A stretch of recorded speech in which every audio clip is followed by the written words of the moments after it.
get it. If he telling you he gonna give you a different ordinance that's gonna address what you need is specifically instead of one that's not really gonna give it what you need, then what you complaining about?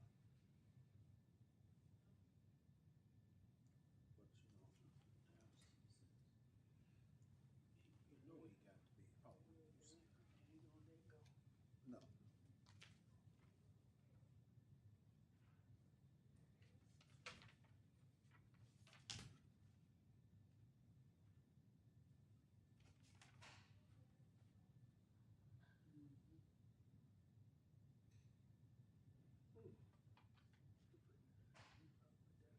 Yeah, do her.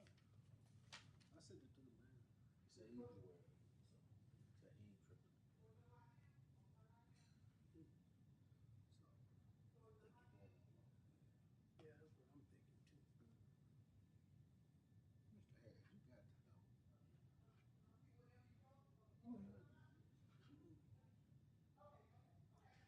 got to know.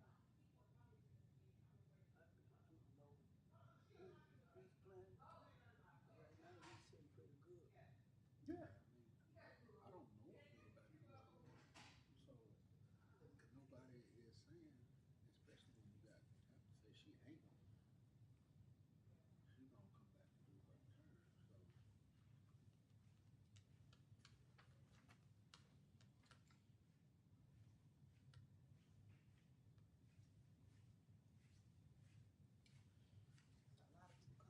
So, See Highland out there. oh yeah, when I saw him, yeah. Now all of them ain't down with the bullshit. They just want something done. That's how she did when she like want something done. Yeah. But they all know this is shit from it. It does not happen overnight. No. This sucker down. Uh, Turn this down. I'm not gonna talk this time. I'm gonna let them have a break from me. What you call it at Zell at LSU? Be off here for the second. At Zell at LSU. The house is burning down in time. Say we're about to get checked out. It won't stop hurting. Need an espresso water sign for your yard? I got some here. Oh, you forgot Chinese. oh, okay. Hey. Hello, hello, hello. Well, I live in Highland. We definitely have squatters. You live in Highland? Do you sign our petition?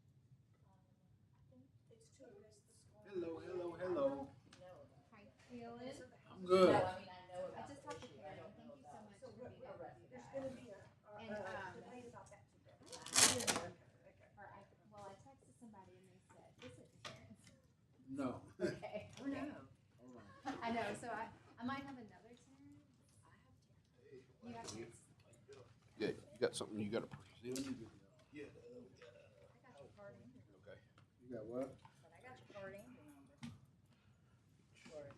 You got 4014639. I got something I gotta do later, so, but I don't know. They sent me some pictures, but I don't know if they're gonna be in this meeting or they're gonna be in the next meeting, so. Oh, they want it in this meeting? Yes. Oh, okay. All right, well, when you finish yours, can you just plug mine back in so I can, then she's got some pictures. I don't know which one's gonna go first, so. I'll be right here. I'll switch it out. All right, yeah, she said something about some pictures if you'll, cause I got them going. Okay. Well, I had them going. You got me? Yeah. Oh, okay. I got them going in a slideshow, so. Switch it over. All right, appreciate it. Oh, that's, so they gonna use theirs too? Well, they got some pictures they want to display. Okay, okay.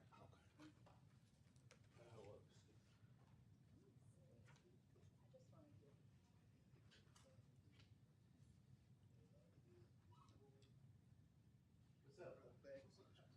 Oh, yeah, sure will.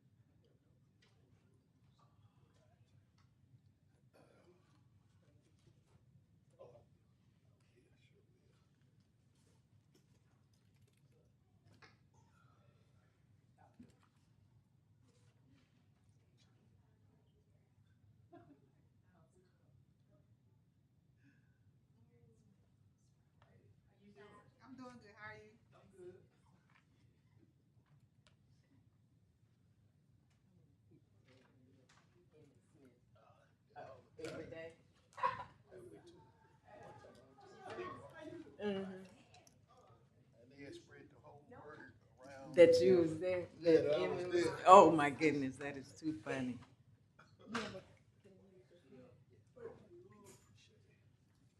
That is too funny.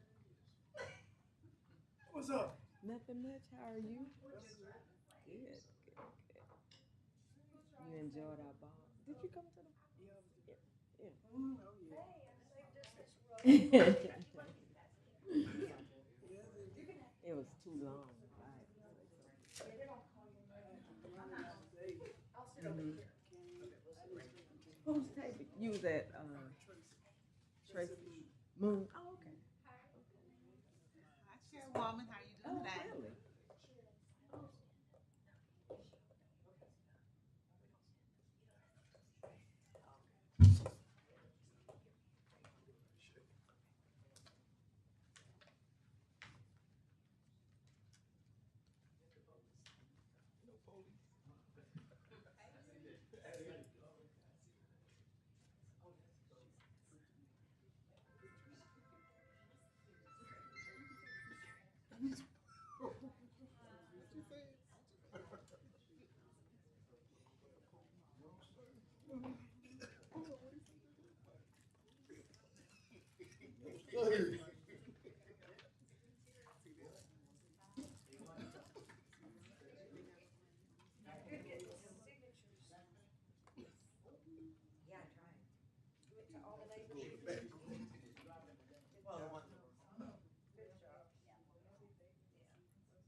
Paid into Social Security. They paid into Social Security. Probably work 40 units somewhere else, or they significant other pays. You know, so they take the higher. They getting those windfall payments, That'll work. That'll work. which is a blessing. Howard is in town. Oh, it's at 1:30. I thought it was at 1:00. It's at 1:30. And you got me at 1:00. I thought it was at 1:00.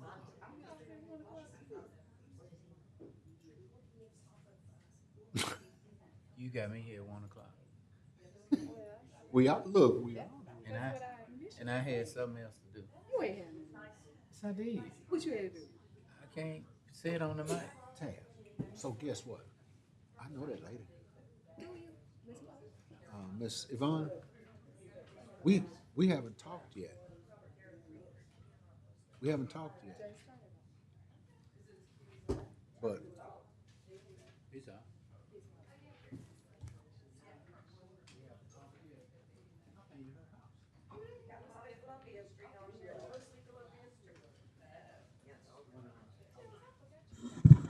You know the thing? I did. I don't anymore.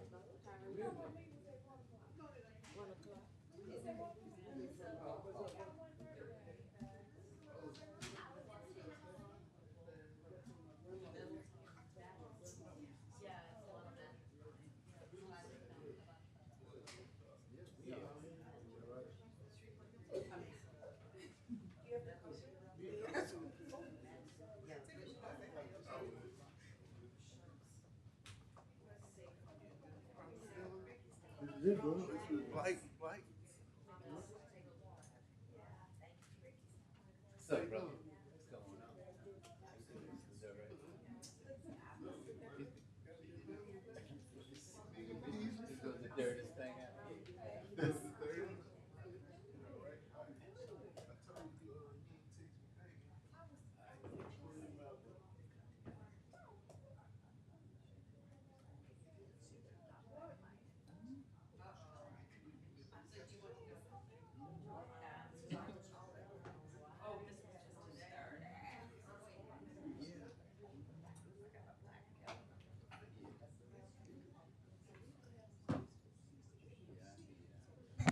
Good afternoon, ladies and gentlemen.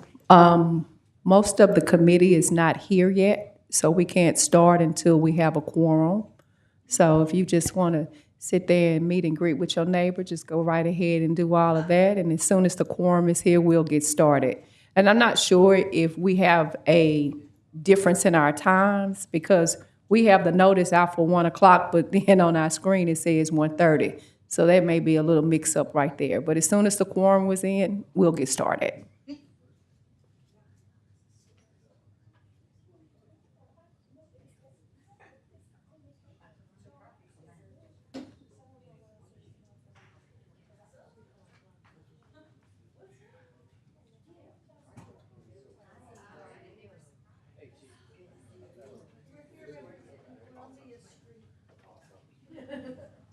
Hey, man, how you doing? I'm good. Good to see you. Hey, what's going on?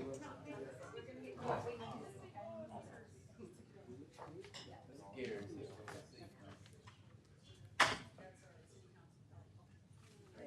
What's up, Miss Gary? Oh, thank you. Yeah. Good to see you. Okay. Okay. Hey, Terry, how you doing? Good. What's up? How you doing?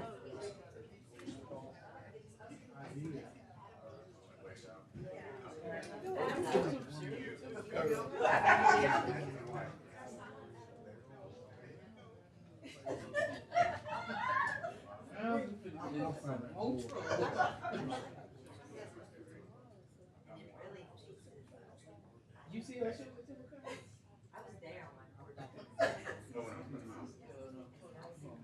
Yes, it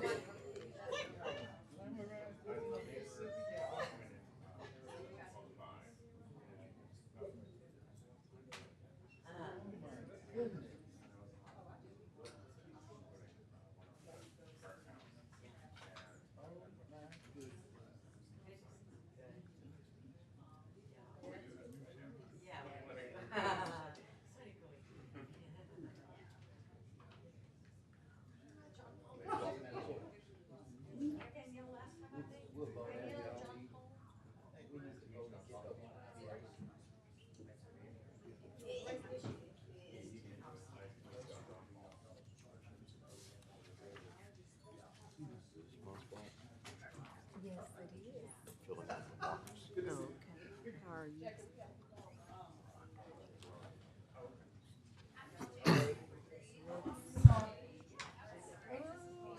Oh.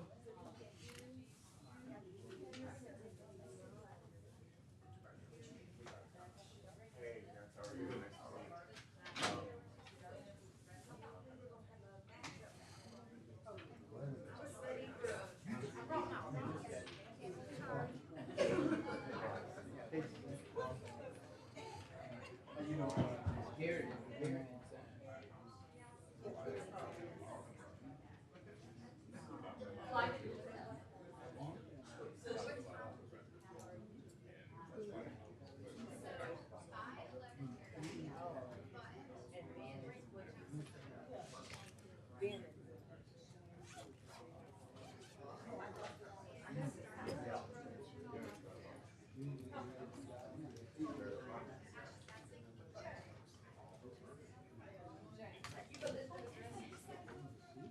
That's the youngest one. Yeah. Bella's gonna turn 14 on Friday. The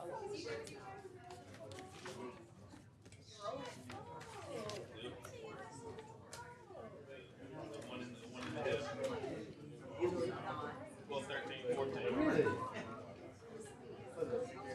Really? Really? That's how. Do y'all have, do we need to sign up if we want to make a comment? No, when they ask for public. Okay, great.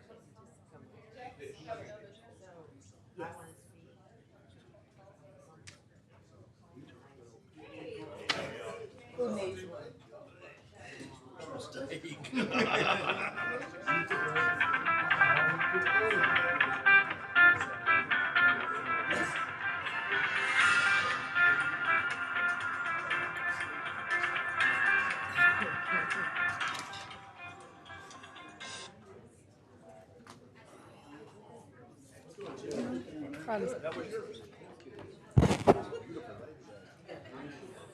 It sure is. Jackie, you let me know when you're ready. You ready? Okay. We're calling to order Property Standards Committee meeting. I am the chair, Councilwoman Tabitha Taylor. I don't have many opening comments, only I want to be able to hear from you. Does everybody have an agenda? Okay, all right. So we're gonna start with public comments. Commissioner Young, welcome to the chamber, sir. Thank you so much, Madam Chair and committee members. And thank you for considering this issue again. It's an important issue in our neighborhood. I don't disapprove of passing a new law that would make it illegal to be an occupant of a blighted house with no water connection. But that is sort of an incomplete fix for the problem that we're experiencing in my neighborhood. This new law would allow officers to take people out of such houses and would probably prevent some fires. Of course, we can already do that, I believe, and many other jurists believe, by enforcing the law against criminal trespass in Louisiana. But there is a section of housing that is not blighted in my neighborhood that does have a water connection. I own such a home that I'm renovating. It's a beautiful historic home where I do not live, but it's vacant. But I pulled some carpet up out of it yesterday, so I work on it continually. My councilman has a similar house in our district, and there is a roving group of trespassers going onto properties in the immediate vicinity of our non-blighted houses that have water connections. So this property standards ordinance that you're considering wouldn't be of any assistance to property owners like myself or my councilman, because we don't want to turn off our water just to have somebody removed from our house. Right. And a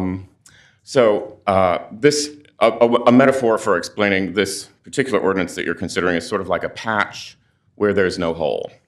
Okay. So we have a complete law against remaining on property without authorization. And that applies to all properties, whether there's a house there or not. Sometimes we get trespassers in vacant areas like this burnt out lot on Columbia. Sometimes there are vacant blighted houses with no water connection. And sometimes they're lovely houses that no one happens to be living in and they have their water on. And we can already remove, if we choose, by enforcing the law against trespass, anybody who's on those properties without authorization. But this law that you're considering would be of assistance if we choose not to enforce trespassing in Shreveport. But I just reiterate that it would not be a complete fix. And we are still going to have a lot of issues relating to the criminality that is caused by the same people, although maybe fewer fires. And that's all I wanted to tell you today. I'll also be back tomorrow to talk about the trespassing a little more generally in the Public Safety Committee. So you're saying that the houses that are not blighted need protection as well? Yes, ma'am, they certainly do. In fact, since I started becoming vocal about this issue, a person who owns a home her mother recently moved out of, she's elderly, on the 800 block of Wilkinson. She has trespassers there almost every night. They pass through and defile the property and vandalize things. Since she's not present, she has trouble getting the police to be there at the right time. It happens in the middle of the night when we're asleep, but police are still awake and going around. And they're not currently authorized and wouldn't be authorized by this law to take those people off the property. Okay. All right. Thank you so much. Thank you. Next. Don't y'all come at one time?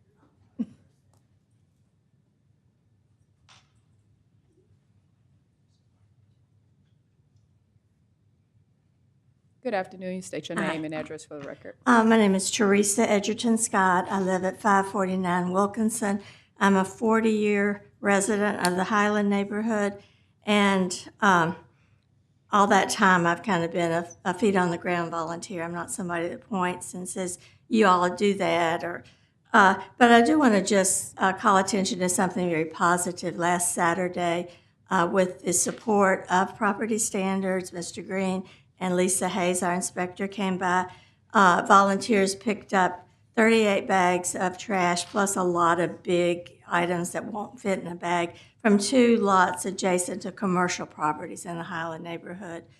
So we view that, it's one small step because we still need more ways to prevent the litter from reoccurring. And commercial entities controlling their bulk trash is one way, and that's probably another item. But, locking their dumpsters, that's not just in our area. It was a huge problem when I worked on MLK. So, but I do want a shout out to Mr. Green and to Ms. Hayes because they were most helpful and all their guys. So, thank you. Kudos, Mr. Green and Ms. Hayes. Is she here? Okay. Are there any more public comments?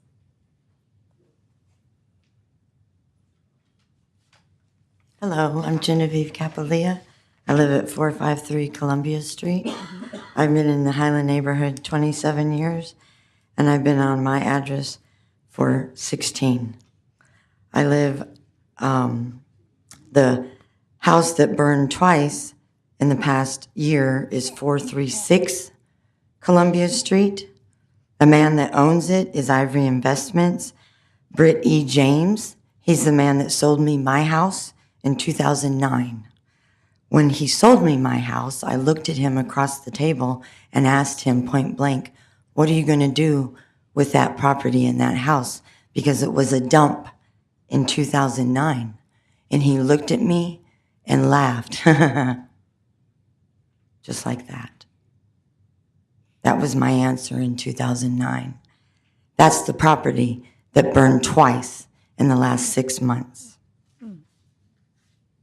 So it was not a shock to me when homeless people in the past year were living there and terrorizing my short block right by Cresswell Elementary and Brookshires, the village of homeless people with dogs that attacked me one day. And I called the police and they said they could do nothing. Call the pound, I forget what they're called, and they did nothing. On my street where I raised 2 children that used to play up and down, it is not the same 16 years later. And when I wrote the mayor an email, CC'd Mr. Books and Property Standards, a week to the day later, they burned that property down, the homeless that were living in that property. And then 4 months later, they burned it down again. That is all true facts. You can verify. I was in the military 20 years. I'm a 100% disabled veteran, and I taught school for 6 years at Donnie Bickham Middle School. I have a bachelor's degree. I have a teaching certification. I am an honest and true person. And I support John Paul Young and the petition. It is the property owner's responsibility to keep up with their property. I do it at my address. And this past week, my alley, homeless, and I know the young man, I keep up with the homeless people. I make friends. He littered and started fires in my alley. I went out there. He was gone. I picked it all up, a huge trash bag, and found him in the other alley, passed out from drugs, and took him his bag of trash, to include cigarette butts. In the military, we call it a police call, all his cigarette butts, and gave it to him and said, do not come back to my alley. He will not come back to my alley. That's how I handle business, because when I call the police, I get arrested. Ma'am, I see your sign.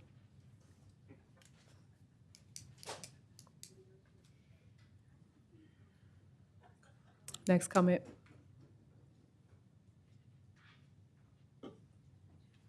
You can't hold them up in the chamber, but I see it. Okay. Good afternoon. My name is April Dom. I reside at 711 Rutherford. 20-year Highlander, proud 20-year Highland. I chose my neighborhood. There's some wonderful things about the neighborhood, as I'm sure you all know. Again, I also want to applaud Property Standards. They've been very good to us. I know they've got a lot of work to do in this entire city, but Mr. Green's crew came out on Saturday, and not only did they help us, they did so cheerfully, which is always nice.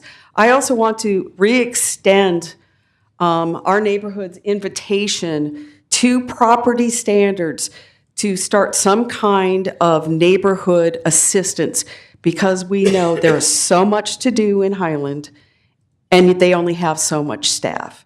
If that is something that everybody could discuss and maybe think of some way that we could help so we can get these properties moving, we would be more than happy to. We just don't want to point fingers and cry for help. We want to be part of this resolution. Thank you. Thank you so much.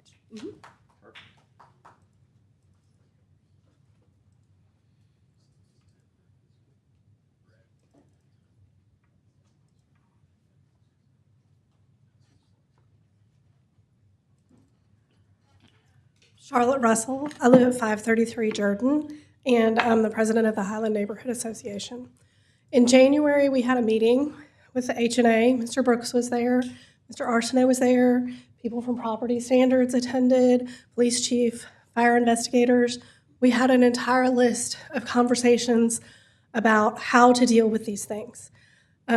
It was frustrating to find that we can't just call one phone number and expect that the solution that we need will be determined and sent out for us.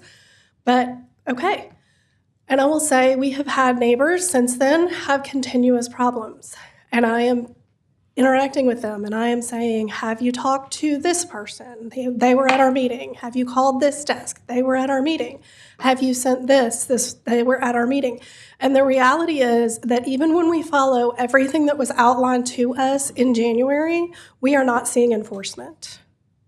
So I don't know where the breakdown is. I just know that there's a breakdown. And so I am concerned that we can introduce new ordinance. Fabulous. I really need it to be enforced, because it doesn't matter how many words you write on paper. If the ordinances aren't enforced, it does not matter. So that is our position, that we need enforcement of whatever happens. So enforcement of those ordinances would have to come from the mayor's office. I don't know what was the outline that you all had that was broken, that somewhere got lost in communication. Yes. Can you briefly give us an overview of? Well, so for example, burning trash in a freezer that was dumped at an illegal dump site. Okay. When you call the police come out with a fire investigator, nothing happens. The fire's not put out. The person burning the fire was not communicated with because he walked inside and didn't answer the door. There was no communication about, hey, this is not an approved container. We have a city ordinance. Down, ma'am. And we have a city ordinance that requires that you burn in an approved container. And we were told to call the non-emergency line so that people don't come blaring with sirens and like waste resources. So that's what happened.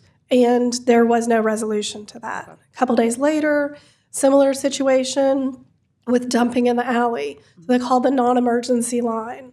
And Mr. Brooks and I have talked about this. So, but I'm just saying that like we have since January done all of the things that were outlined by department heads at our meeting to no avail.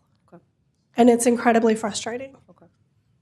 No, Councilman Brooks. Will you stay there a second, Charlotte? Yeah. Chief Smith, are you still here? Yes, sir, I am. Would you come up, please? So you did message me. I believe you sent me a picture of the burning. Yes. Where the house had burned on Columbia or right behind it? It was the lot behind it or maybe in that alley. Right. So I think I've asked the chief to look into this. Have you found anything out yet about were the police dispatched and how did they handle this gentleman that was burning in a freezer? The police were dispatched. I'm not sure at this point what all actions were taken, but the police were dispatched. Did you see him come? It was not me. This is all from one of my residents. Okay.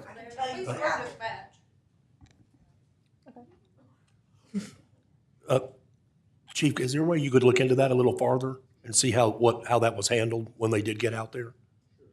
Okay. As far as I haven't really made a lot of comments on this. Commissioner Young and the mayor's office have a different opinion legally. For the 1,000th time in the 2 years I've been up here, I'm not an attorney. And they all have a different opinion about, John Paul sees it one way, the administration sees it another.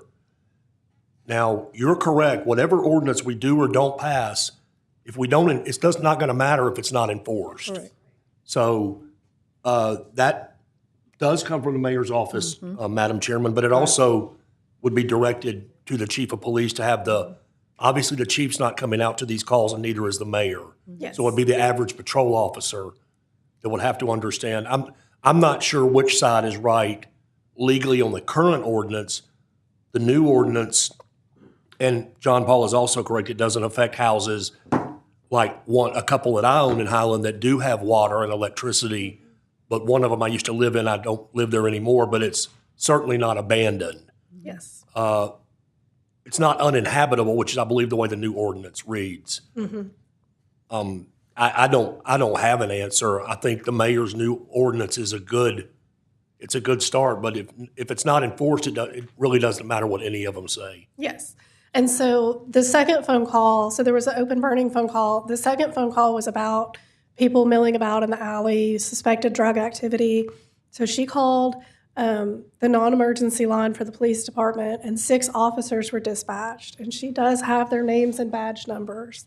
They were not real excited about giving their names and badge numbers. And when she said, this is not being handled the way the chief said it would be at the meeting in January, they rolled their eyes at her. Well, I think, would you mind getting with Chief Smith after the meeting? I think these are things that he would like to know. And I could follow up with you after you guys communicate. Yeah, and I think for Madam Retired School Teacher, yes, Miss Genevieve, that if you have information pertinent to that as well, that you share that information too. I witnessed it, and it's on video. Okay. Yes. Okay. All right. Okay. Thank you, ma'am. Thank you. Thank you, Charlotte. Anyone else? Come on, I'm gonna let you give you this exception.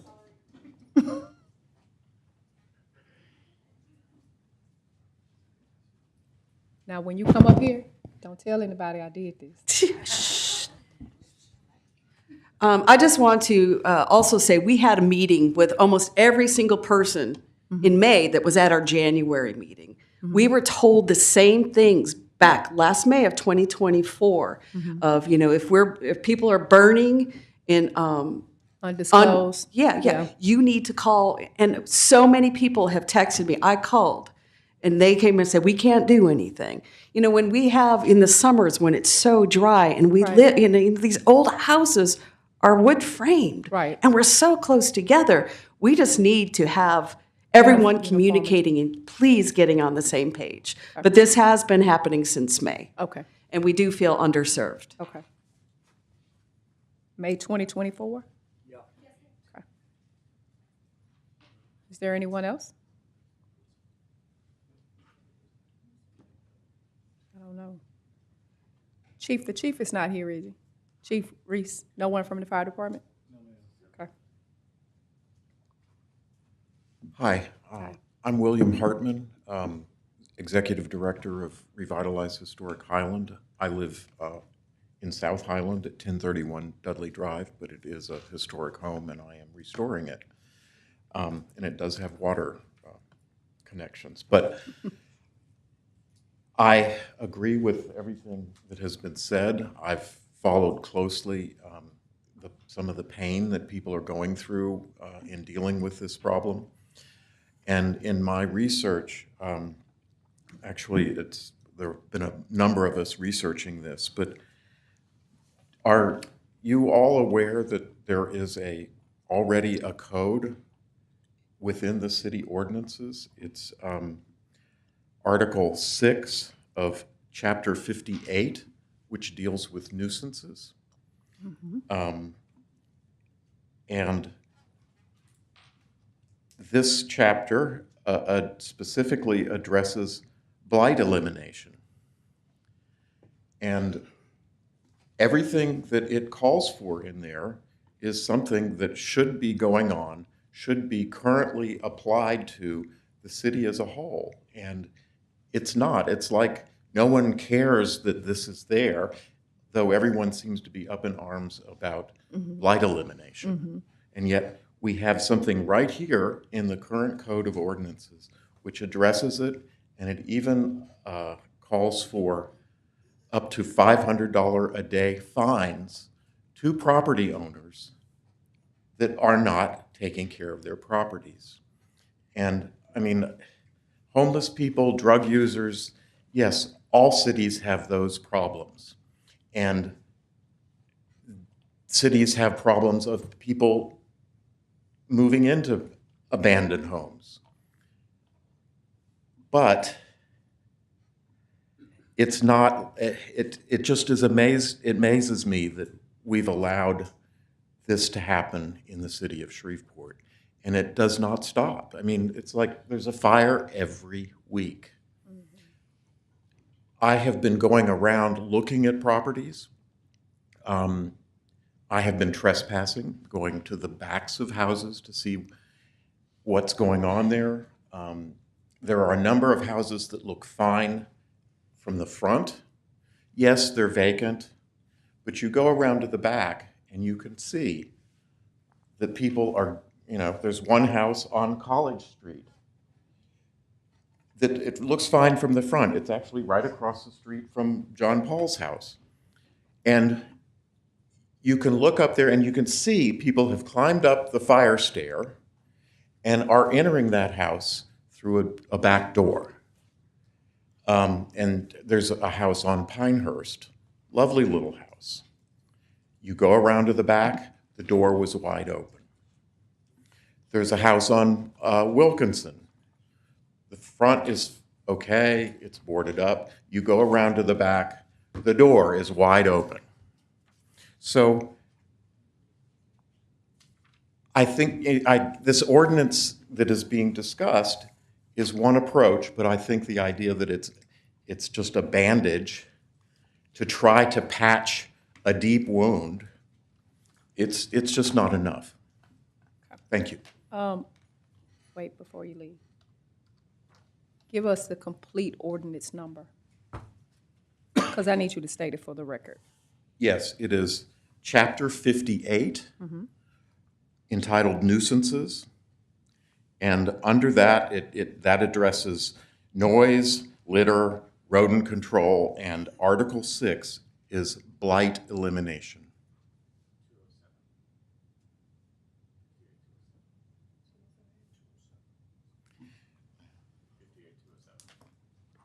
Okay, 58207. Well, that's the penalty for maintaining blight. But the whole blight elimination describes and defines what blight is. Okay. And an abandoned house is blight. So. Got it. Thank you. Okay, thank you. Yes. Mr. Green. For those properties that you've gone to the back door on, and it would make a lot of sense if you would actually call the inspector. I mean, here is fine, but Mr. Hartman, come up this way. that inspector would need to know. If we don't know it, and we're looking at it on, sure. I'm just wanting to make sure, you know, so that we are addressing them. So if you would, give Lisa a call. Sure. And that way we can make a list, or put it in an email. I have prepared a list. Okay, good. And I've sent it to Lisa, and I've sent it to Taylor. And I can keep adding to that list. Well, you can, please, add me to the list. I sure will. Thank you, sir. Thank you, Mr. Hartman. All right. Okay, anything else? Is that it? Okay. Need a motion to approve the minutes of October. I have one more? Oh, I'm sorry. I was just going to cheat anyways. I wasn't sure if we were going to be on a Can you 3-minute state your clock. name and address for the record? James Karstensen, 913 Prospect Street, Shreveport. Don't normally write my speeches, but it's been a while, and now I can't see because of the glare. But ladies and gentlemen, today I want to address the misconception about vagrants and squatters, one that directly impacts property owners, neighborhoods, and law enforcement here in Shreveport. Some believe that vagrants living in abandoned and boarded up homes are legally protected as squatters, but that's simply not the case. Under Louisiana law, vagrants do not qualify as squatters, and Shreveport police have the full authority to arrest them for trespassing. Let's be clear, squatters and trespassers are not the same. A squatter is someone who claims possession of property attempting to establish legal rights through civil courts. This means that someone cannot just walk into a vacant house and claim rights. Vagrants, on the other hand, do not meet these legal standards. They do not have a lease, they do not have a legitimate claim to ownership, and they don't maintain the property. Instead, they are unlawfully enter vacant structures, causing damage, creating unsafe conditions, starting fires, and contributing to crime. Under Louisiana Revised Statute 1463, criminal trespassing occurs when a person enters or remains on property without consent. When it comes to boarded up homes, vacant buildings, or private land, no one has the right to occupy these spaces without permission. Shreveport police officers are fully authorized to remove and arrest vagrants who break into properties. A boarded up home is still a property, and breaking into it is not only trespassing, but it could also lead to charges like unauthorized entry, Revised Statute 1462-3, or even burglary, Revised Statute 1462. Property owners, tenants, and city officials have the right to file complaints and demand enforcement of these laws to protect our property and keep our community safe. The reality is that allowing vagrants to remain in vacant properties only leads to further decline, higher crime rates, property devaluation, and unsafe neighborhoods. The law is on the side of the property owners and residents who want safe, clean communities. It's not on the side of those who unlawfully enter homes and claim a right that does not exist. Shreveport police can and should arrest trespassers in these situations, and it's time to enforce the law, protect property rights, and ensure that vacant homes are not turned into havens for illegal activity. And that's basically what I wrote. And that's kind of the short version, because I wasn't sure if I was going to be under a 3-minute clock. But like I said, squatters and trespassers are two different things. We have the laws. We don't need any of this extra stuff. We just need to enforce the laws that are on the books in a way that hasn't been done for 40 years. Thank y'all. Thank you.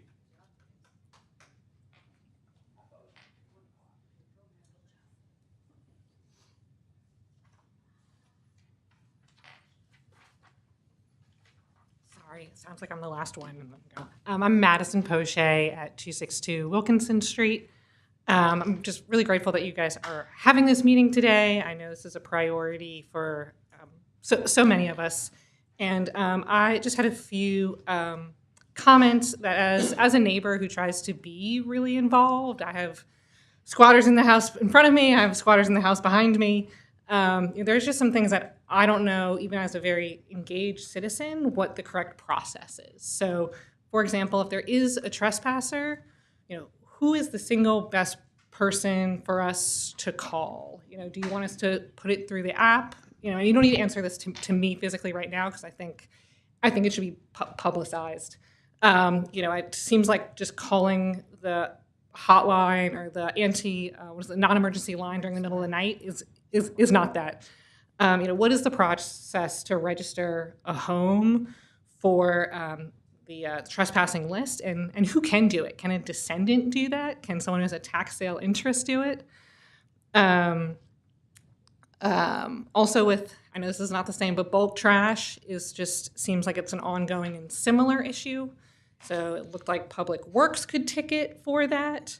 But I really would like to know if there's going to be a process for having some enforcement on bulk trash, which does go kind of hand in hand with blight. And then is there any way that we can prevent tax sale buyers who are already in really bad standing with property standards from continuing to being able to purchase these homes? So I think these are all big questions to figure out and answer, and knowing some of those things would help us be better citizens and neighbors. Thank you. Mr. Dart, can you answer a few questions for her, please? Or can you get the chief? I'm going to try. I suspect the chief may have a better luck than I am on some of this. And some of this, you may be asking me to practice law, and we've got other folks who can do that. But we'll try. One of us will. Okay. One of the questions were, Go ahead and up the mic. when they have these different problems in the area, what is the best number to call to get some assistance?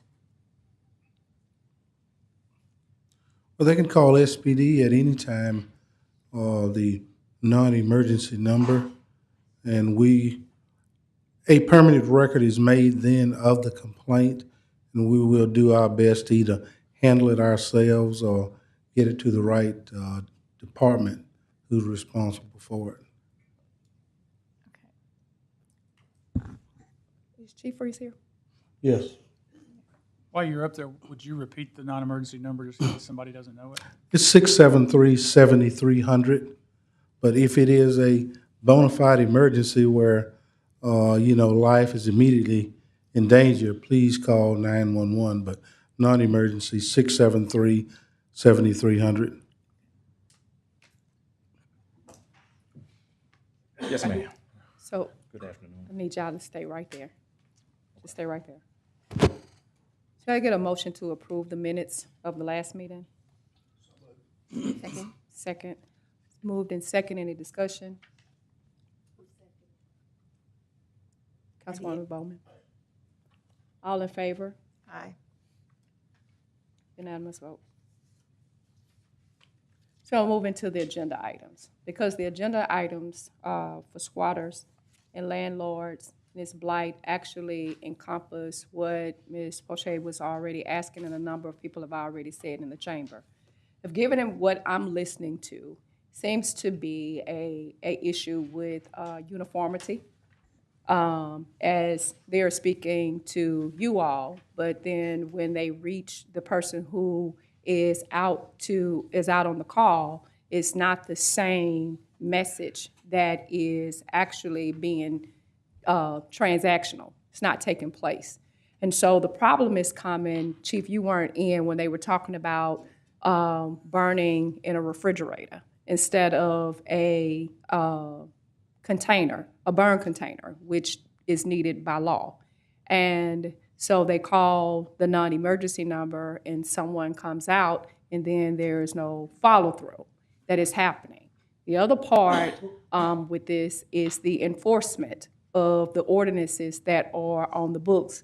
So, Mr. Mayor, from you all's administration to you all, it appears from the constituents that the enforcement of the ordinances are not happening. And so therein lies a significant problems because it appears that the people who are violating the law seems to have more rights than the people who are actually following the law. So that's the other problem that they have. So the third thing is Ordinance 58, because this is not the first time that I've heard that, Mr. Green, you can come up as well. It's not the first time that I've heard as it relates to this particular ordinance and Attorney Jones, maybe you can expound, well, I need you to expound upon this ordinance a little bit further as to what this ordinance really means, who does it affect, and how can it be applied, and who is the person that's supposed to enforce that. And if we're not enforcing it, then why are we not enforcing it? Why are we not enforcing any of the ordinances that we have? Because that is the problem.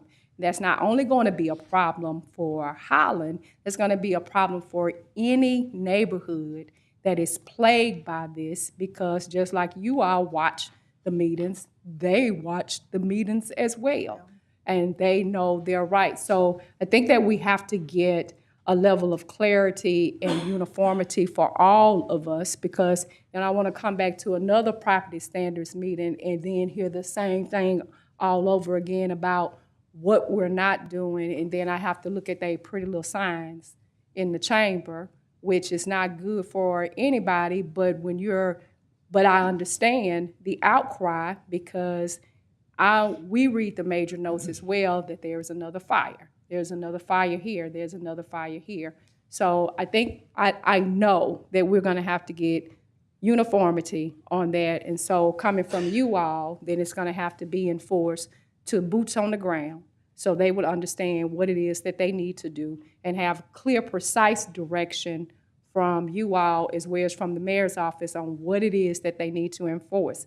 Now, when it comes to the law, what you're saying to us is that the law is a good start, but it is not enough, because what about properties that are being remodeled, and then you have those individuals that are trespassing on those properties as well.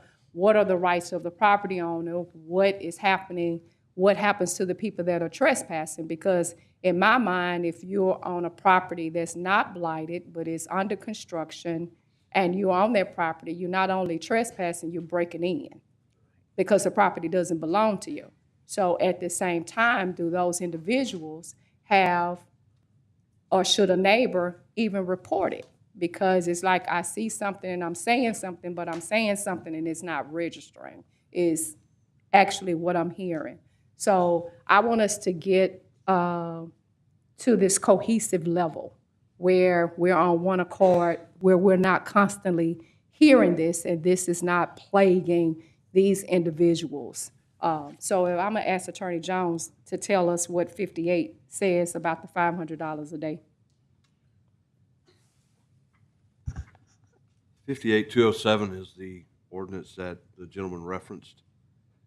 It says, notwithstanding any other provision of law to the contrary, and in addition to any other remedy provided by law, any person who allows blight as defined herein to be created, to remain, or to exist on property which is in his or her custody, control, or ownership shall be guilty of maintaining blight, which shall be punishable as a misdemeanor. The penalty shall be a fine of not more than $500 and/or imprisonment for not more than 30 days or both. Each calendar day that such violation exists shall be considered a separate violation. 58 Section 201 defines blight as conditions upon or affecting premises which are hazardous to the health, safety, or welfare of the public, and/or conditions which are detrimental to property values, economic stability, or to the quality of the environment. Such conditions may include, but are not limited to, the following: the accumulation of junk, trash, garbage, litter, refuse, rubbish, appliances, debris, combustible materials, or junked inoperable vehicles, illegal dumping, noxious weeds, overgrown vegetation, infestation of insects, vermin, or rodents, animals running at large, dilapidated structures, condemned properties, abandoned adjudicated properties, criminal violations, weed liens, zoning violations, alcoholic beverage control violations, health code violations, and other conditions which are hazardous to public health, safety, or welfare. Are there any subsequent fines after the 500? No, after ma'am. you get a first offense? It's per calendar day, up to $500 and/or 30 days in jail. So it's a criminal offense? That is the criminal penalties. This is part of a bigger ordinance scheme that called blight elimination. That includes blight elimination plan. There are 8 total ordinances in this. The other items in this scheme are not criminal in nature. Okay.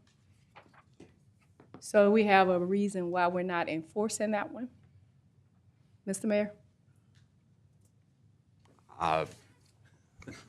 You would have to ask the department. No, ma'am. As far as I know, when we receive those complaints, we are enforcing them. Okay. There is no lack of enforcement of the law that is going on. Director Green? And I would appreciate if the chair would control the crowd.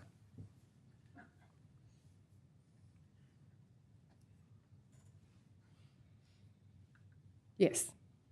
58. Is that something you all enforce? We enforce Section 38. Okay.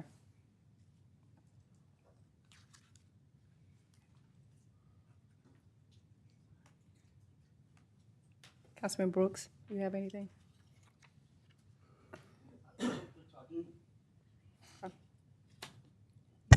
I do agree with what James said.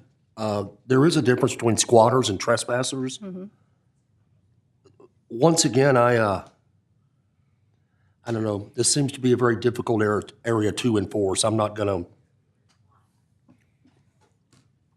I don't really have any further comments right now. Okay. Thank you. Councilwoman Bowman. Yeah.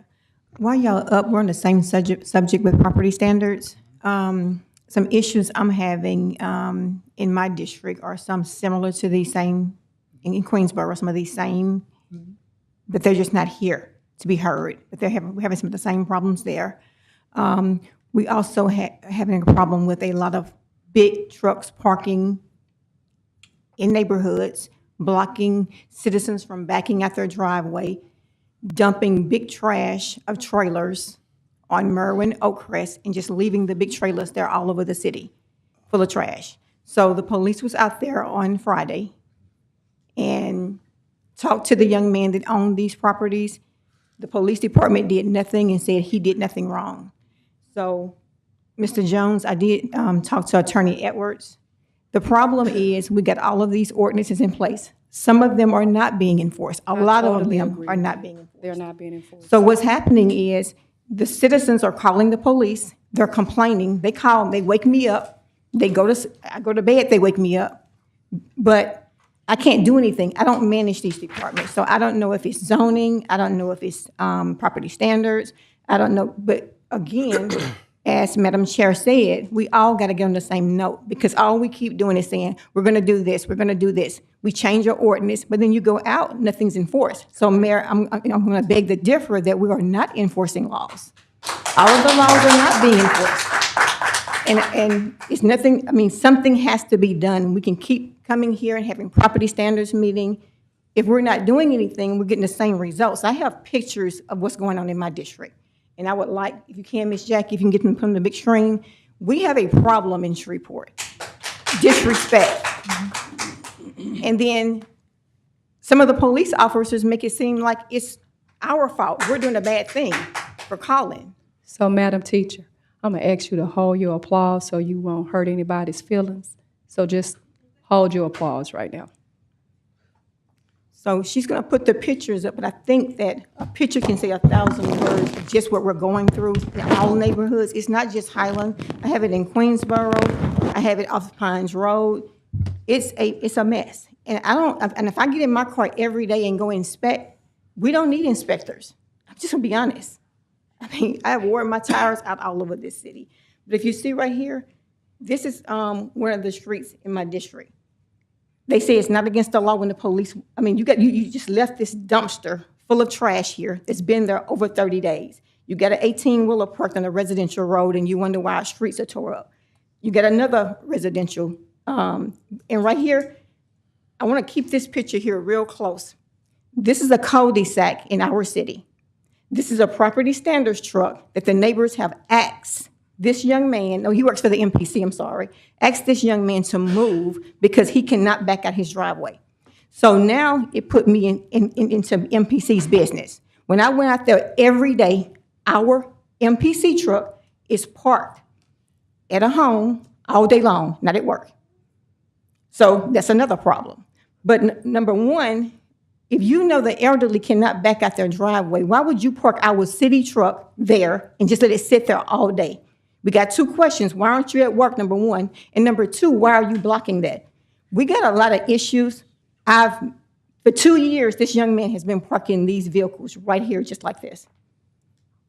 So we do have things that are not being enforced. You call, nothing happens. And then again, the council, we don't manage these departments.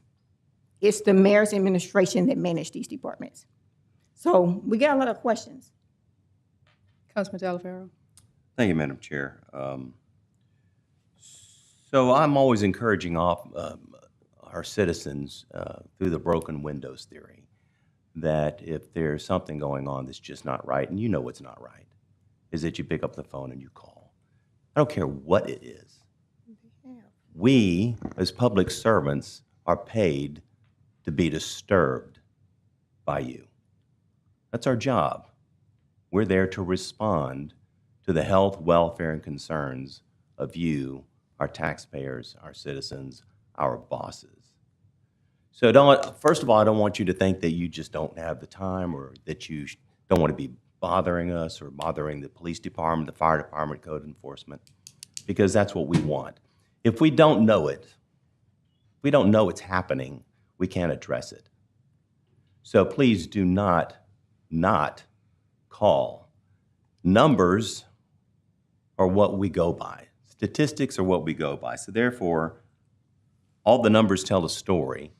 And so I'm going to ask the chief, probably both chiefs, for the calls for service regarding any kind of blight-related incidences. And therefore, I want to look at that, and I want to look at the disposition from those blight calls to see exactly if a citation is being issued, if there's any kind of a disposition, a removal of a person, or anything like that, because that'll tell us pretty much where we need to kind of focus our attention. If we get there and it's gone over on arrival, I get that, but I want to make sure that we are tracking our numbers correctly and that the calls for service are not going in a void or being disposed of by, pushing a button, gone on arrival or something like that. I think there's obviously an opportunity to enforce just about everything. And also, I want our officers to perhaps take a different approach to, it's a criminal offense.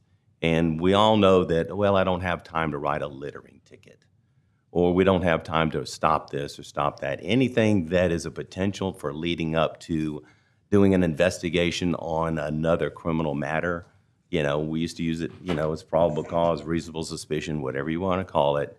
It's an opportunity to engage the public, and you never can tell what's going to happen if you start engaging enough people that are in these houses or surrounding these houses or in a neighborhood that don't belong there. And they don't belong there because obviously fire department, code enforcement, mailman, police department, they know who belongs in the areas. And so I would like to just look at some calls for service. You can pick the last month, you can pick the year to date, whatever it is. I'm just curious how many calls we actually get in all of our districts, so we can actually look at the numbers and find out where we're having some shortfalls. Because again, we don't need another ordinance. We just have to enforce the things that we can and do it effectively and efficiently. Councilman Telefair, with all due respect, they've already outlined that. They've already outlined what the problem is. And what the problem is that the calls that they've made, that they feel that they're not being heard because it's still an ongoing problem in their neighborhood. It's just that simple. And so they are here with their signs because there is a disagreement in the law.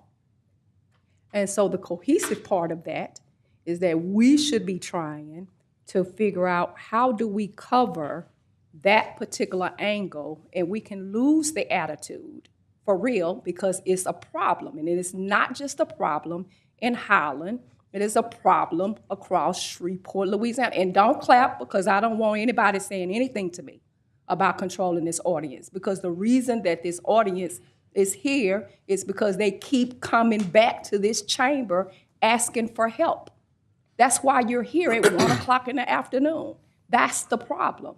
So what it is for me, and I'm not coming in on you guys, for the simple fact of I've heard this neighborhood say, you're working with us on this. What we need to have and what we need to try to address is uniformity.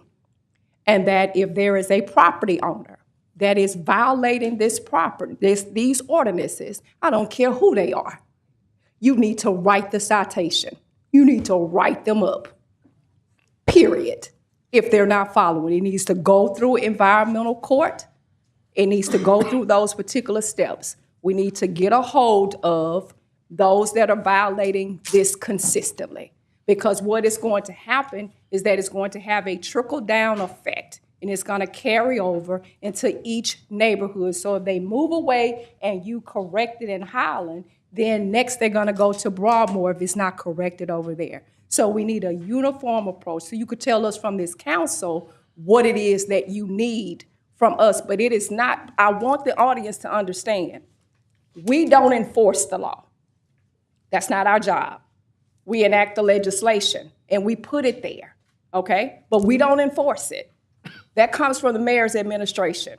It trickles on down to his department heads. Understand that when property standards writes a citation, there is a process that it has to go through. And they have to follow that particular process. And what we've done is try to minimize that particular process as much as we can because we're also dealing with state law. And what I'm hearing that you ask is that, yes, this law is a good start, but it does not cover those properties that are not blighted where you have trespassers and squatters. I don't think that's a difficult ask to ask for. It is something that legal needs to look at. And so that's what I'm going to ask them to do. So you can get some resolved, because I believe that's what I've heard Councilman Brooks say, because we're not lawyers either. But what we need to do is to make sure that we totally enforce the ordinances that are on the books, and that if there is something that this council needs to strengthen, then that's what we would do from the Property Standards Committee. So that is our commitment to you. We'll follow up again in about 2 weeks and see where we are.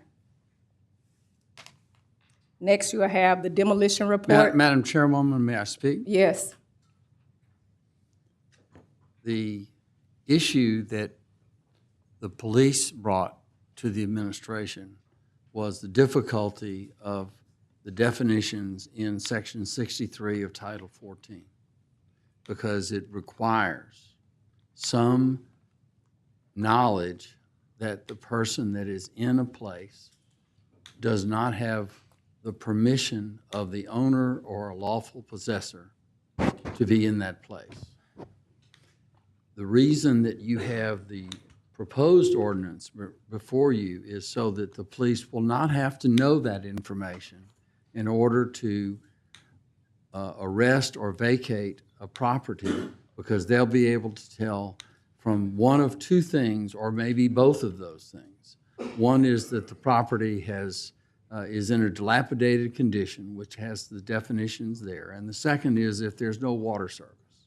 If there's no water service, that creates a health hazard. And that is the reason that the ordinance is proposed the way that it is, so that no person, including an owner, can occupy a property that is dangerous to the neighborhood. That will create the uniformity that the police need to enforce the ordinance and to write tickets or arrest people who are not authorized to be in the property, because it won't matter whether they're authorized or not, they will not be permitted to occupy that property. And what the constituents are saying is that they don't have a problem with that portion. The other problem that they have is about trespassers or squatters entering properties that are not blighted. That you may have a house that is being remodeled. You may have a house that is just vacant for a short period of time. What authority does that police have if somebody is invading that property? I can answer that for you. The ordinance that we've asked the administration to do, in public service, we have to be the extreme neutral, unbiased party. By classifying or qualifying people as a squatter or a vagrant, you're asking us to profile a person because of their economic status or their condition, which in my opinion is totally illegal. This that's being proposed, it would not matter to us who is on that property. That gives us the right, barring anything else, not profiling you because of the way you look or your economic status, plainly because of the condition of this house, you do not have a right to be there. And in those situations that had been talked about earlier, where someone is remodeling a house, well, obviously some common sense have to come into play. It allows our discretion to use that common sense. But this ordinance would not be, we all know what our conversations have been about. It has been about people who, in our opinions, we profile as being vagrants or being squatters. This ordinance eliminates that profiling. If you own a property and the property does not have utilities, then we're going to ask you to leave, ask you to explain, or put you in jail, or ask you to clearly explain while you're there. If the house is being remodeled and you're there by permission, you should be able to say, Jim Talaferro owns this property, and I have his permission to be there. Next thing I'm gonna do is say, well, give me his telephone number. How do I reach him to verify that? It leaves room for discretion. But we gotta start somewhere. And as we all know, we that frequently visits the court, it ain't all of what you know, it's what you can prove. Thank you, ma'am. On the ordinance 58 and 38, do you enforce both of those property standards? If I'm correct, the ordinances that are under 58 right now are the old ordinances that we used to have when we were under Public Works. Okay. So I believe that most of that should be under 38 now. So I don't think that 58 is something that we actually enforce anymore. But Okay, we need to find that out because that's another problem. Because sometimes if I call you, you'll say, well, that's zoning, or I don't enforce that. So I think that we need to figure out if you enforce these, 58 and 38. care of premises violations, we enforce it all over the city. So most of the violations that he's referring to were the same things that are under Section 38. It's not like the trucks in the street. Say, for instance, the parking lot. All three of us had to go over there. The one that you called about, SPD was there, zoning was there, and we tagged some of the vehicles that were around towards the neighborhood end of it. Right. I just want to make sure once you put those 10-day tags, y'all go back because I see the tags, they tear them off or they stay there. You can pass 30 days later and the tag is still there. And the process, sometimes it does take longer because we may tag it Sunday, but that doesn't mean that with all of the information and all of the violations that we have, that one person is processing all of this. Right. So it may be 10 days before she's able to get to it. But we do take pictures all the way around, and we take also close-ups of that particular tag. So we step back, we step in, and we go around the vehicle so that we have the proof to show why it was tagged and where it was tagged. Okay, so while we're here, and I'm trying to be transparent, so the issue that I had on Merwin and Oakcrest, the ordinance attorney Marcus Edwards said is there. So why was nothing done? On which one? Merwin, Oakcrest, all of this whole dumpster that was just parked there full of trash. On the street? Right. Well, I mean, once you go into the street, our jurisdiction ends. It's for Well, see, police. is that correct, Mr. Jones? From my understanding, you can't leave a trailer full of trash on the side of the road. I mean, we don't deal with what's in the street at all. SPD does. Okay, see, that's the issue right there. That's what I'm saying. So now what I need to do, so I can do my job and my citizens are happy, if we need to change the ordinance, because nothing happened when we went out there. Nothing. This man just had the dumpster is still sitting there right now. He emptied the trash but brought the dumpster back. But the problem is emergency vehicles can't get there. You got neighbors that can't back out their driveway. I understand that a car can park in front of their home as long as they're not blocking. But when you get trucks that parks, it's different. Yeah, that's Shreveport Police Department. And I believe you're correct. I had a revisit with the ordinance today, and trailers shouldn't be parked along the street. You're exactly right. And that 18-wheeler had no business being in that neighborhood, parked up in that driveway. You're definitely correct. Okay, so even, Chief, if someone has a trailer that they use, I guess, to haul off, I don't even know what you call those trailers, but just say if you have a trailer and you park it in front of your home on the side of the street. Is that against the law, Mr. Jones? See, that's the problem. It's unattached. Unattached. It's unattached. But even if it is attached to a truck, you still, I mean, the streets in Queensboro are narrow. You can barely get two cars going both ways. So I understand people can park their cars in front of their homes and don't block their neighbors. But when you put these trailers, the hitch of a 18-wheeler or even just a trailer in the front of your home, you can't see around. So you gotta wait. I mean, it's obstruction of traffic. I mean, you can't see. So I've been dealing with this issue for 2 years being on the council. and this same person. So he'll leave it there, then he'll go back up his truck and hitch it, and then nothing happens. I mean, you don't, first of all, you have no respect for your neighbors. Then he say it's personal with me. Yes, it is personal. Because when my citizens call me every morning and wake me up because they can't drive out their driveway, when you mess with my sleep, it's personal. Sure. So it is personal. So he's coming tomorrow, and I'm going to tell him it is personal. We're going to look at, and may ask the administration to see if we can make some adjustments to the ordinance, because I think you're probably exactly right. The person has a business close by. He does. And when that business fills up, there's no room to park automobiles at his used car business, then they are parked in the neighborhood on two different streets. Right. So I think we're probably talking about the same one, and that just doesn't seem right. I don't think the spirit of the parking ordinance was meant to be that way, for someone to use the public streets to park all their vehicles that won't fit on their car parking lot. Chief, you're absolutely right. Every year at this time is income tax season time. Yes, ma'am. He go buy a whole bunch of junk cars and park Yes, them all ma'am. over the neighborhood, and it's out of control. We put 7-day stickers on them, and we come back in 7 days, and all that have to be proved is that the vehicle is operable. So a jump pack started up, move it 1 feet, so you have complied with the inoperability. So it kind of leaves us A gray area, with gray area, we kind of know where to go. And for a trailer, you're exactly right.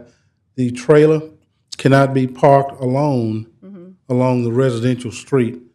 But when it's attached to a vehicle, it's considered one vehicle, which is the pool vehicle at that time. You don't even have to have insurance on a trailer because it's covered by the one that pull it. But I follow you exactly right, and it does give the appearance that this person is finding loopholes or a way to skirt the law. And Chief, thank you for that clarification. Now I know what I need to do. I'm going to change the ordinance about hitching those trailers to the side of the road.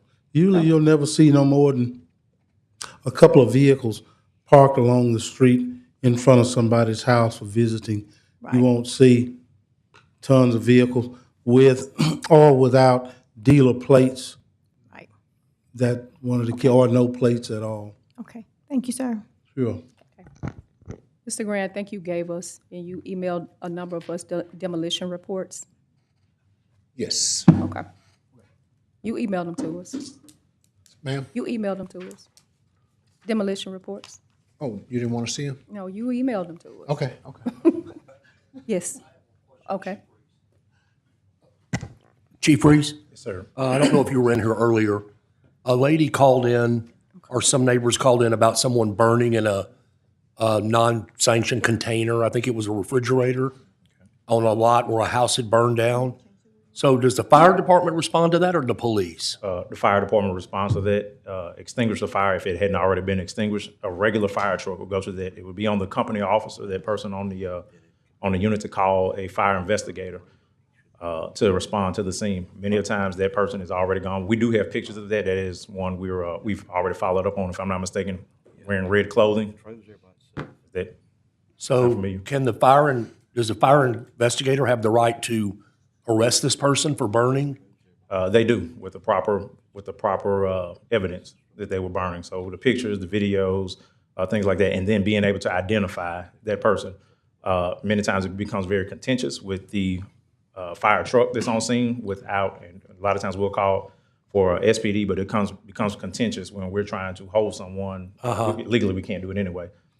So a lot of times they take off before a fire investigator or a police officer even makes it. What we've done here recently is we've taken all of our newer fire trucks. If we have video, we have video on all of our fire trucks right now. Well, all of the newer ones. We'll pull that footage for our investigators. Okay, thank you. So Chief, again, if there is trespassing, squatter, whoever on property that does not belong to that individual, are they still to call the non-emergency number?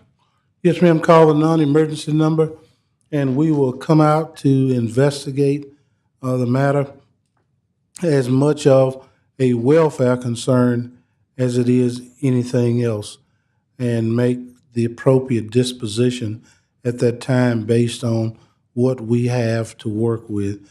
Yes, ma'am, we'll come every time. Why is it considered a non-emergency? It's not life-threatening that we know of at that very moment. Would You know, all- if somebody says that somebody shot, stabbed, hurt in the house, or bleeding, that's different. That moves it to a real high emergency status. But is there any special consideration given, since this area has been plagued by fires, that it would not be on the radar as something that you really need to pay attention to? Because if you pay attention, Chief, you can correct me if I'm wrong, that there are a number of fires that are occurring in that area. We haven't proven to be anyone that essentially is on drugs or anything else, but just what we saw last week with some vacant properties, that it will require some level of special attention in this area that you see in order to combat and curtail the issue that is going on in that area. I don't want a copycat of what I'm seeing over here, because literally every week it's a fire over there. That tells me that it warrants some level of special attention in that area, because they know that they can go into these properties. So that's why I'm saying, even if it's some special operation or whatever it is that is done, did it not warrant some level of attention? That's all that I'm asking. Kind of like how we had to do with the apartment situations. You know, it warranted some special consideration because we had individuals that were over there in the interim. The other part of that is that we had firefighters that got hurt as a result of some person going in and igniting fires. That's the only thing that I'm saying. So we have to give our citizens some level of being comfortable while residing in their neighborhood, and what we're doing right now isn't working. That's all I'm saying. Sure, I understand. Okay, so we can explore that. I appreciate it. Or if this council is something that the council will explore, we'll do that as well. Councilman Talaferro. I understand the new ordinance or the proposed ordinance to give a little bit more authority, a little bit more teeth. But I think what I'm confused is that if I get a call as an officer and one of these citizens calls me, I respond. Mm-hmm. It's somewhat of a vacant house or it's somebody else's house, but they're calling in a suspicious character. Okay? I don't need any authority other than who I am to approach that person and find out what the heck they're doing there. Absolutely. Correct? Absolutely. And so therefore, based on my initial investigation, I develop reasonable suspicion, probable cause, and then I can arrest or I can shoo this person off after filling out a field interview card, correct? That's correct. Okay. So I'm not sure, maybe I'm confusing it because it seems to me that we are hampering ourselves or we're putting up an unnecessary roadblock for me to do any kind of preliminary investigation based on the type of call it is and the limitations that I have once I get to that call. I always thought that as an officer, it was somewhat challenging for me to find out what peg this hole really went into.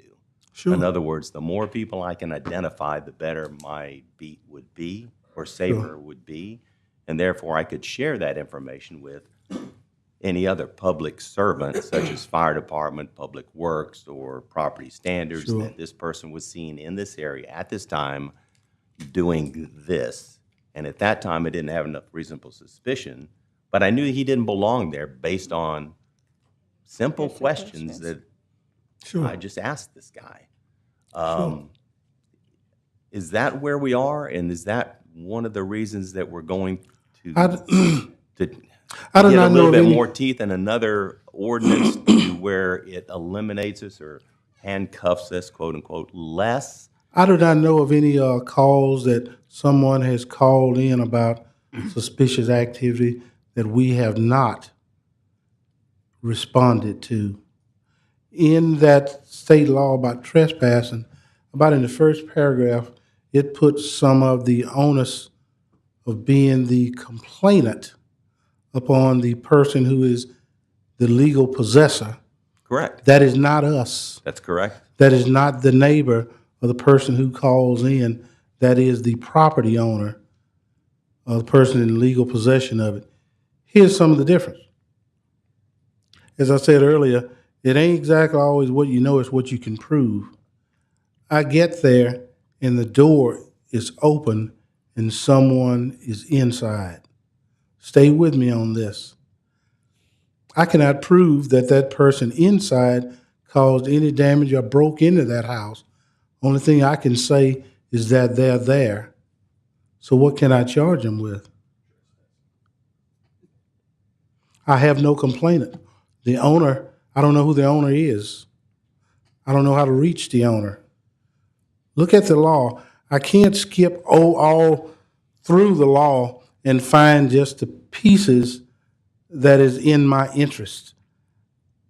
It's got to be kind of like a mathematical equation. If you understand the first of it, then you can apply the rest of it.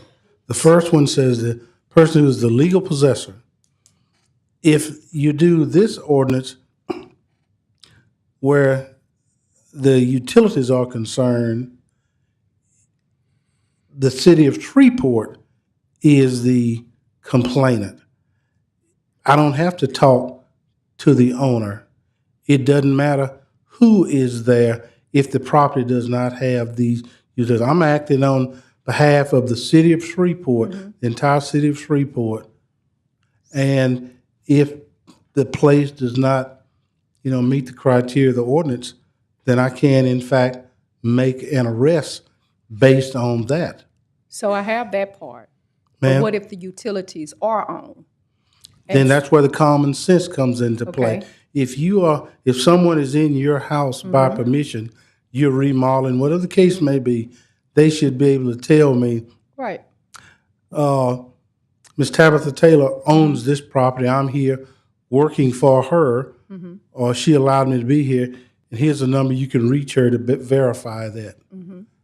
Right now, we don't have nothing.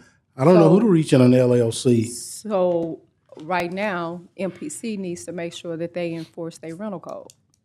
Yes, ma'am. We just need something to work with because we're the ones that's going to have to articulate it in a way on the report that it feels comfortable going to court, facing all kinds of defense challenges, that I followed the letter of the law, that I was confident that this person had violated the law based on this that I observed. I observed the house in deplorable condition. I observed damage to the door where it appears that someone forced their way in. Not necessarily this person, but someone did. I saw that there wasn't a utility meter on the house. I saw that the water had been cut off. I did my due diligence, and therefore I did not discriminate or target any subgroup of society based on their economic condition. So the They state were law just a was person already to in me. effect? Ma'am? So the state law was already in effect? Is the state law in effect? By trespassing? Yes, ma'am. Okay. Yes, ma'am, it is. But I need just a little bit more. And really, The state law says the person who's in legal possession of the property got to tell them to leave, got to do something. I'm not that person. I don't legally possess the property, nor you or anyone else here. Right, and then that's where the officer's discretion. Thank you, Madam Chair. Discretion comes in. In other words, I know you're there, Right. and Yes. I know you don't belong, Yes, and I'm going to figure out why you don't belong. right. And until I do, you're not going anywhere. So I realize that there's a limitation to that as well. Yes, it is. But we all know what belongs and what doesn't belong, and who belongs and who does not. What you can prove, not what Yeah. you know, what you can prove. That's right. Thank you, Chief. Thanks, Chief. Don't leave. Illegal dumping and camera update. We have some more, I think 30 more on order. That's great. That's working out tremendous. All that we have is deployed out in the field. We have some that has been destroyed, regrettably. We have, I believe, 11 sites that we've identified as encampment or illegal dump sites that I think Lieutenant Bowman has a meeting with tomorrow to discuss, cleanup. But we do have 30 more on order. And we had ran into a little obstacle, but we have figured out how to cross that barrier. The company that does not the video with the cameras, originally was not wanting to work with us because we're government about doing the streaming video. But we worked all of that out. Now when we deploy the cameras and it is triggered, that video is going to immediately come to a CLO or whoever we assign to it to cell phone so they can see it live as it's happening and can respond or call someone to respond at that point. Do we have any other initiatives that we're doing? Say that again, ma'am? Any other initiatives that we're doing with litter and trash pickup and tires? That's about it as far as I know. I know each year during the summer months when Shreveport Green, seems like it's a couple during the summer, we have the Great American Cleanup, where we encourage people to bring anything out to the fairground. We'll be participating in that and pushing it, very strong. Okay. Ma'am? Yes. Go ahead. April 12th. Yes. So we'll all be out there April 12th. We also have something going on downtown on April the 8th that we'll be participating in. And we'll probably be in the MLK area for April 12th and running around, picking up wherever we can pick up. All right. Mr. Morgan, bulk pickups. Y'all could just sit on down there on that front row. Good evening. Good evening, afternoon. So me and Chris, we were just sitting back there talking about the bulk pickup process and how it operates. Being that solid waste is a commodity, they could not pick up something that doesn't have a water bill. So what we did discuss that we would just give those bulk pickups to streets and drainage, and solid waste would continue the regular bulk pickup that they have. Okay. So how the bulk pickup is, we have the garbage pickups on one day and the bulk pickup come behind them the next day. So they communicate that with the supervisor communicate that with the supervisor that's over the boat, and they come out and pick it up the next day. It's a process. It's kind of difficult because, the more we pick it up, the more people put out, and we try to keep up with it as much as we can. We do get calls about it, and when we do get a call about it, we put it inside the system. Once it's in that system, we'll try to get it within that week or maybe the following week of that cycle. And it's just a simple process, and just we were working on it, and we're doing our best we can to keep up with it. I think there literally needs to be like a campaign on bulk pickups, but I want for you to tell us if there is something in that ordinance that we need to tweak as far as the bulk pickups are concerned. I think the ordinance is pretty well structured. I think it is. It's just that we don't in Public Works enforce how they put it out there. Okay. Which it's a certain amount that you're supposed to put out there that's high and the width of it, and we just don't enforce it. We just pick it up, which we will start enforcing it. And I talked with Terrence about it, and we'll figure it out. So we need to have an educational campaign on it? Yes, we do. And I talked to Terrence, which he was stating earlier about the ordinance. We need to separate that because property standards is their own department now. Okay. And the ordinance is stating that they're part of Public Works. That's why it's a confusion with what property standards does and what public works does, because we haven't fixed that in the ordinance. Okay. So if we get that figured out, then we'll be able to do our job, and we'll be able to explain it much better. Okay. You do that. Councilman Brooks?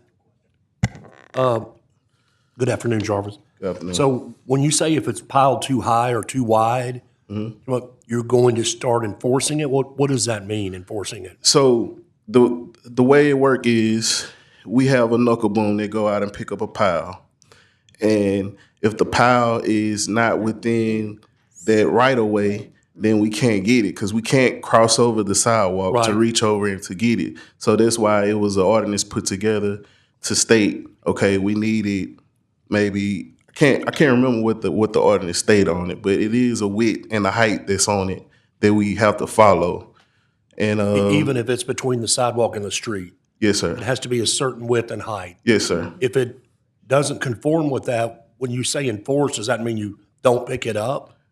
We could cite them, and we could possibly get a fine on them or put a lien on the property, but it's just because it's so much confusion with the bulk pickup, we just try to get it and move on with it. You know, we don't want any problems with it, but we do need to enforce it because it has become an issue. And we have worked with the marshal office as well. So what the marshal office does is they give us maybe a day in advance on when they're doing an eviction. And they send us an email. We have to wait at least 24 hours before we can pick it up, because we have to give the citizens 24 hours before we can pick it up, before we can touch it. And that's by their laws. We cannot touch it at all. And most of it do be evictions. And when you know you got an eviction, you got people going through the piles, they throwing stuff all over the place. But that's just something we can't enforce those. We might need to clarify that, because we had a meeting over a year ago. My understanding from the city marshal's office is once they drive off, That's it. that's it. Free for all. You can have a bulk pickup truck waiting as soon as the marshals leave. Okay. Now, Yeah, don't think the we ever- last time we had a meeting with him, he said it's 24 hours. Like once they I don't evict remember them, that 24 hours at 24 all. hours before we can even touch it. Attorney Jones? Yeah, the way he stated is it's 24 hours before the city could touch it, but anybody can touch it. That's what he was stating. When it's That on the once street. they leave, it's out of their hands. Like anyone can go through that That's the stuff. problem when people start going through Yes, the sir. trash. and Yes, sir. whatnot. That's what he was stating to us. Attorney Jones, is that your interpretation? Court typically gives 24 hours when they Before the city sign a removes notice it. of eviction, they give 24 hours to vacate the premises. So they have, the occupant has 24 hours to get their items out of there. If not, the marshal comes, does the eviction. Once it hits a curb, it's. Yeah, it's free. It's free will. Anybody can touch it. No, that's okay. Maybe I'm asking it wrong. It can- Once it hits the curb and the marshals drive off, can bulk pickup pick it up 5 minutes later? Yes. Okay. So your interpretation is you have to wait 24 hours Yes, after it's on the curb. Yes, sir. That's where a lot of the problems with all the trash getting strewn up and down, the streets, people going through garbage bags and. Okay. My problem is I think the landlord needs to do that. Well, we did state that. Yeah. And we kind of I don't, their landlord needs to do that because they're putting them out and they're gonna rent their property out by the time the city comes out and pick it up. And so we're doing them a favor coming to pick it up while the trash is all down the street. I think it needs to be the responsibility of the landlord to do away with their trash because it's their tenant. This becoming our problem because we've taken on a responsibility as such. Madam Clerk? Yes. Madam Chair, I'm sorry. Would you ask the city marshal to come down for the council meeting to explain it to us again? Yeah, I will. Yes. Mr. Morgan, something that Madam Chair touched on is, I think the landlord should be responsible because a bulk pickup should only consist of maybe 3 bags of trash. Right now, we're getting a whole We getting a eviction. truckload. Yeah, and So- not only that, with the storm season coming around, when these trees fall, they cutting up these trees. You got big piles of lumber that stays there for months. I mean, that shouldn't be your responsibility. So I think we got to go back to the drawing board and hold the homeowners accountable, the landlords, That's the biggest issue right there, why our city look like a trash. Right. Okay. Because I think it's too much responsibility on the city to do that for, it is different for me if I have a bulk pickup and I'm cleaning out my home and I put this much in the right of way for you to come pick up. But if you're leasing out property and you're evicting somebody, why should that be the city's responsibility to come and pick up your tenant's stuff? You got the deposit, first and last month's rent, to take it out of there because you're getting ready to go rent the property out again instead of waiting on us to come over there and get it. And so whatever is left after you've gotten or whatever, or you picked it up the remnants, then it should be bagged properly. And for if you have to pick it up then or pick it up on regular trash day. I think we need to eliminate that because we're allowing property owners to keep their money in their pocket while we expend taxpayers' money on that. Madam Chair? Yes. I had a situation in my district, whereas they were remodeling a house. That's supposed to be on the contract. And I notified Jarvis, I notified Terrence, hey, these folks have remodeled a house. Don't want y'all to pick it up. I want y'all to tag it. Let them pick it up themselves. So they called me to say, hey, I'm a taxpayer and they need to pick. No, if you don't pick it up, they gonna give you a ticket and you gonna have to go to court. Right. So with those in my district, I say to them when I find it, hey, I got this on such and such a street. Don't y'all pick it up, tag it, we'll force them to pick it up. And I've been successful in my district with that. So that's the way that I handle. Wouldn't that be some more environmental issue as well? Well, it was my mental, because I didn't want it to be out there on the street. And so therefore, I notified, I saw it, I didn't wait until it started rotting, I called them immediately. Okay, at such and such address, don't y'all pick it up. Cite them, they gonna pick it up. And it was carried out just like that. Right. They removed it. They telling me about they couldn't rent their house. Okay, well that's your problem. That's your problem. I don't have a problem with that. Okay. And a lot of the tree issues are there as well. Right. They put all them trees. They had big bushes. They of had trees, all kind of stuff right in the middle of the yard, in the driveway, and they want us to come pick it. No, we're not gonna do it. You gonna do it. Right. Because we also have to be reminded that the citizens of Shreveport only pay a $7 trash fee. So when you start remodeling a home, putting all this stuff, it gets costly for the city. I mean, I think that with the overwork the departments as far as all of this trash, but I think that we need to go back to the drawing board and change the ordinance on bulk pickups. All of this needs to be, we need to sit down and come up with a remedy to it. I know on the evictions, back to the evictions, the deputy is supposed to bag those clothing. They supposed to have it legally. And sometimes we just it gets scattered out. And it's not the deputy's fault. It's just that as soon as they leave, people are running to those piles and they throwing stuff all over the place. And we get the call saying, "Hey, look, you guys haven't picked this stuff up." But we haven't even got there yet. But we got a control on the book. I feel that we have. It has gotten a lot better. It's better. Yeah. Because of the rotation we have followed.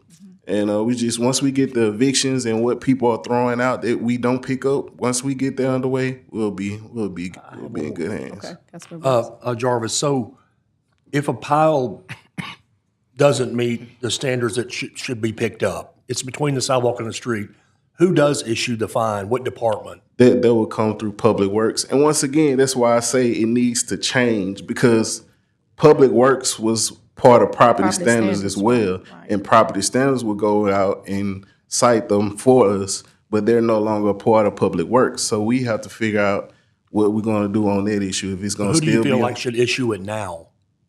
Should it be Public Works or property standards? Well, we don't know because of the way the ordinance is structured right now. That's what I'm saying. That might be something we need to address. So we need to work on that, I agree. Something else I think that we probably need to work on, because I get confused. Can you explain as far as like the cutting of grass? Is that 3 different departments? Yes, you got SPAR, property standards, and streets and drainage. Right. Property standards cut lots. Yeah, they could vacant property standards cut adjudicated everything. lots. Yeah, but They- they're not they- supposed to. They're not supposed to. Right. They're not, I mean, Well, I we think are- they're being overloaded They are overloaded. in some things.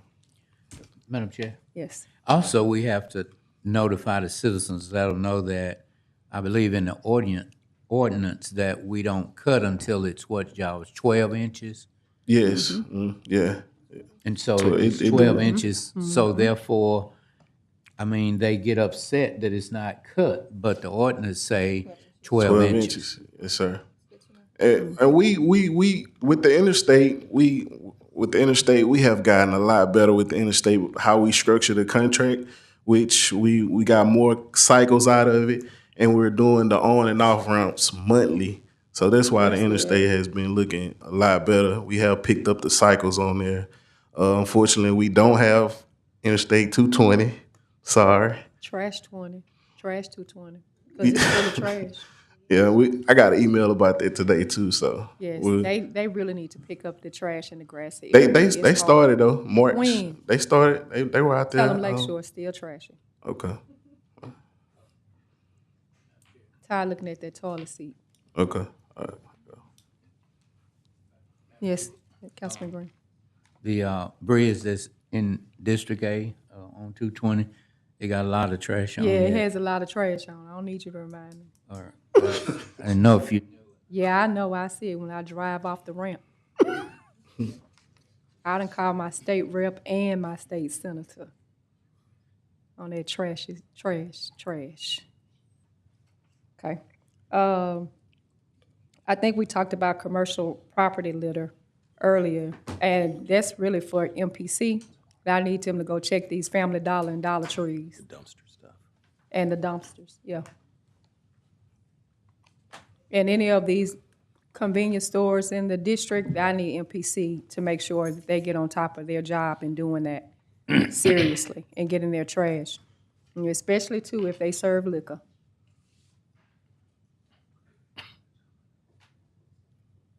Okay.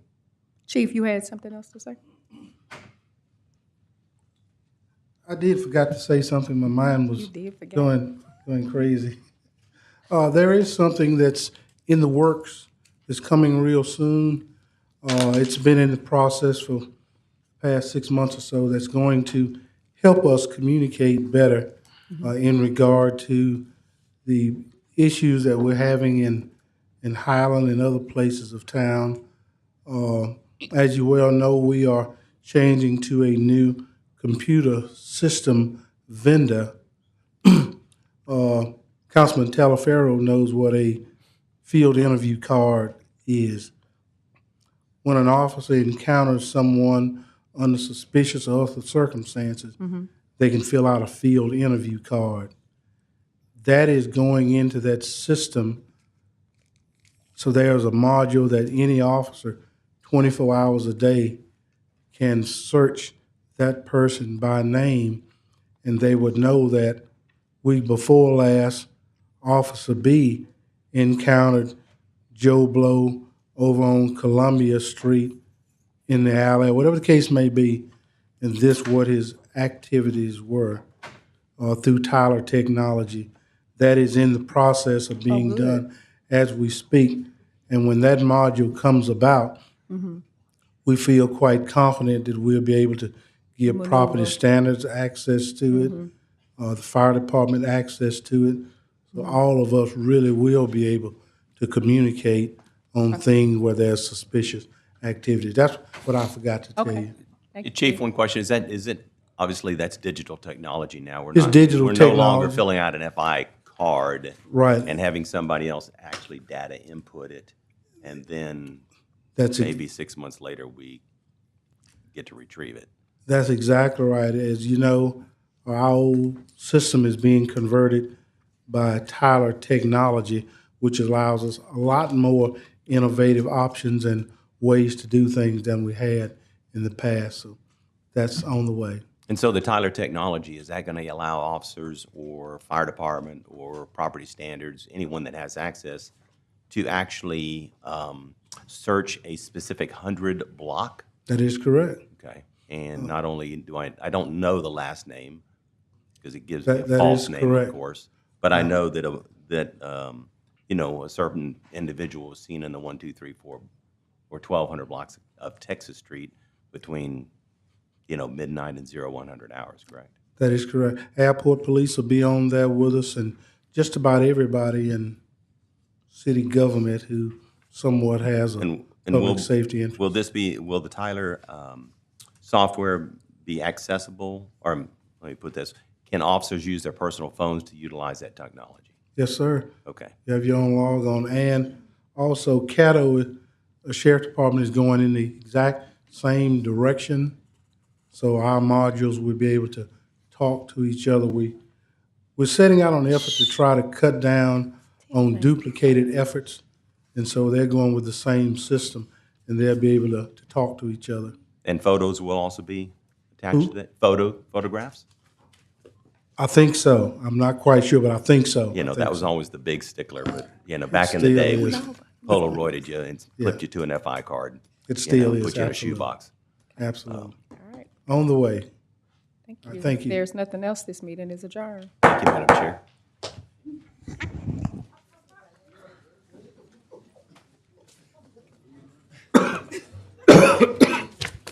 Hey, James. Oh, yeah. I'm supposed to be up there. How are you? Hmm.